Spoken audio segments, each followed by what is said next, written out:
Com base nas últimas pesquisas estatísticas, será que o homem rico procura parceiras bem mais jovens? Ou será que agora a escolha está baseada em critérios de educação, de status e de condição socioeconômica? Esse é o vídeo de hoje, que decorre de muitos vídeos produzidos nas redes, principalmente no Instagram, e vídeos mais curtos em redes de vídeos curtos, em que há uma grande ênfase a quase que esse perfil caricato de uma mulher mais jovem que se beneficia de um homem rico, e na realidade os estudos que advêm de IBGE e até de algumas pesquisas norte-americanas mostram o contrário. Mas antes de começar o vídeo, um pedido para você: temos mais de 50% de pessoas que assistem aos vídeos do canal e que não estão inscritas aqui. Então, se você puder marcar o botão de inscrição, marcar o sininho, todo dia nós postamos um vídeo novo. E também, se puder me acompanhar nas demais redes, @RafaelBismusa em todas elas, no Instagram, no TikTok, no LinkedIn, no Spotify, para que você fique sempre bem informado. E não se esqueça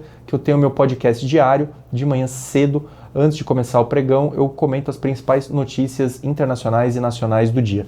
Mas vamos ao vídeo de hoje, que diz respeito a esse folclore de que o homem rico está sempre à procura de uma mulher bem mais jovem. É claro que, historicamente falando, principalmente se nós pegarmos desde o século XIX, a disparidade de idade entre o homem e a mulher sempre foi mais marcante. No entanto, as últimas pesquisas que nós podemos extrair tanto do IBGE como de pesquisas norte-americanas que estudam os bilionários do Fortune 400 já mostram que há uma mudança nesse perfil demográfico. Então, só para a gente começar aqui pelo Brasil.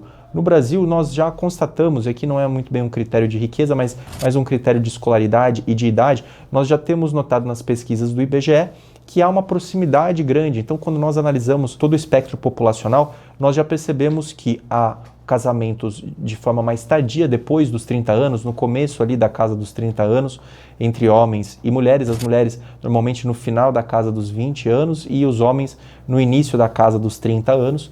E essa discrepância de idade tem se fechado cada vez mais, ficando entre 2 a 3 anos. Normalmente esse é o percentual preponderante dos casais aqui no Brasil, o que mostra, portanto, que há uma proximidade etária que atrai os casais. Outro ponto que chama bastante atenção é que homens com alta escolaridade têm optado, e lembrando, isso aqui sempre é estatística, não é generalização, tome cuidado com isso, são estatísticas, são preponderâncias, mas não são generalizações.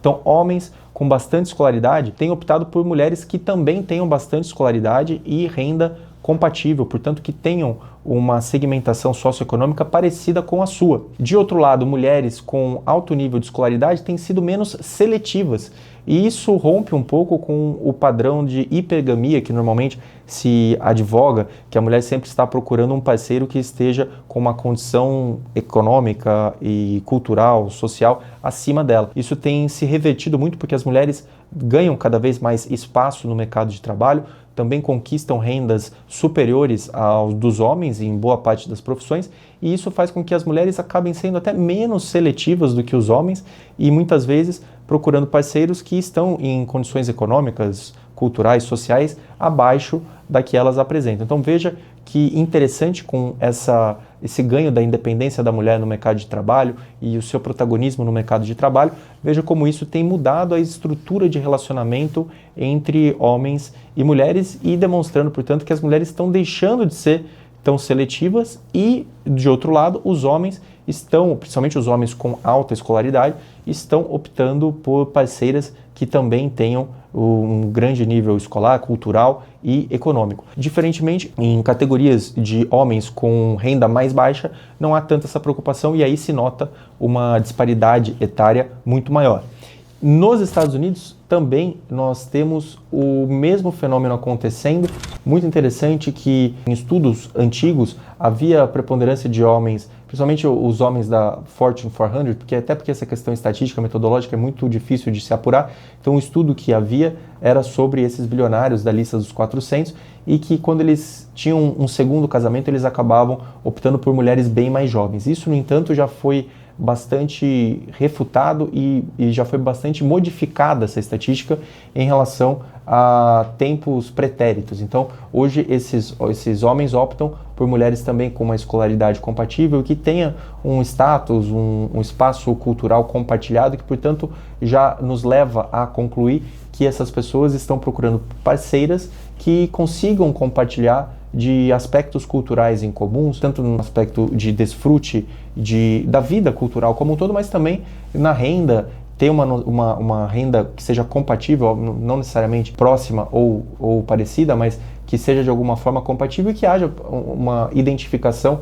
intelectual, cultural e socioeconômica que permita essa vida em comum. E isso desmistifica muito essa noção de que os homens com maior renda vão sempre procurar as mulheres mais jovens. E isso decorre principalmente, essa é uma conclusão que os próprios estudos chegam a essa conclusão, decorre principalmente desse avanço da mulher no mercado de trabalho, todo esse movimento de emancipação da mulher, crescimento da mulher, protagonismo e valorização da mulher no mercado de trabalho, o que faz com que elas se destaquem cada vez mais e os parceiros que também têm uma escolaridade similar e uma renda mais elevada também acabem procurando essas parceiras e, portanto, todas essas estatísticas nós trazemos aqui para desmistificar essa ideia já muito antiga de que há uma disparidade grande de idade. Veja que o que as estatísticas mostram, muito pelo contrário, é de que os parecidos, os idênticos, se atraem e não que os opostos se atraem, que é